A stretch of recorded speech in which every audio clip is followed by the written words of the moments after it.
ये 100 सालों में तीसरी दफ़ा हो रहा है कि सिल्वर $50 से ऊपर गया हुआ है, गोल्ड अपने ऑल टाइम हाई को गया हुआ है, उसके अलावा बिटकॉइन अपने ऑल टाइम हाई को गया हुआ है, S&P 500 अपने ऑल टाइम हाई को गया हुआ है। हिस्ट्री में पहले ये कभी भी नहीं हुआ ऐसा देखने को। ये मतलब कि सारे के सारे ऊपर जा रहे हो। हार्ड एसेट वो होते हैं जिनको जो है मतलब जिनकी सप्लाई मार्केट में लाना जो है हार्ड हो। इस तरह नहीं होता डॉलर की तरह के मनी कभी भी चाहे तो प्रिंट कर दें। तो हार्ड एसेट मतलब गोल्ड है, उसकी माइनिंग करना मुश्किल है, बिटकॉइन की माइनिंग करना मुश्किल है, सप्लाई कम आती है ना। सिल्वर की भी इसी तरह, S&P 500 स्टॉक्स की भी रेगुलेशन होती है, इस तरह नहीं एकदम से जो है सप्लाई उसकी बढ़ा दी जाती है।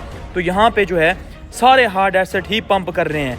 और ये हो क्यों रहा है बेसिकली, इसके पीछे रीज़न भी मैं आपको बता देता हूँ। क्योंकि अब इन्फ्लेशन का खतरा है, AI आ गया है, दो चीज़ें हैं। तो ये जो बुक्स लिखने वाले थे, हिस्ट्रीज लिखने वाले थे कि अगर एक अच्छा परफॉर्म करेगा, S&P 500 अच्छा परफॉर्म कर रहा होगा तो बिटकॉइन से जो है पैसा निकल के वहाँ जा रहा होगा। लेकिन अब हो क्या रहा है, अब जो है वो सारा कुछ उल्टा हो गया है। उनकी सारी की सारी बुक्स जो उन्होंने लिखी थी वो बढ़ गई हैं। मतलब लोगों को नज़र आ रहा है कि जिस तरह डॉलर प्रिंट हो रहा है, आगे बहुत ज़्यादा इन्फ्लेशन आने वाली है, हद से ज़्यादा। उससे निपटने के लिए लोग जो है इन एसेट्स की तरफ जा रहे हैं। दूसरा क्या है, AI आ गया है। तो लोग कह रहे हैं कि जॉब्स तो अब हो जाएंगी ख़त्म। जैसे जॉब्स ख़त्म होंगी तो चीज़ें सस्ती हो जाएंगी, उनकी कॉस्ट जो प्रोडक्शन की है वो भी सस्ती हो जाएगी। तो होगा क्या बेसिकली, जैसे ही इतनी चीज़ें सस्ती होंगी तो डिफ्लेशन हो सकती है।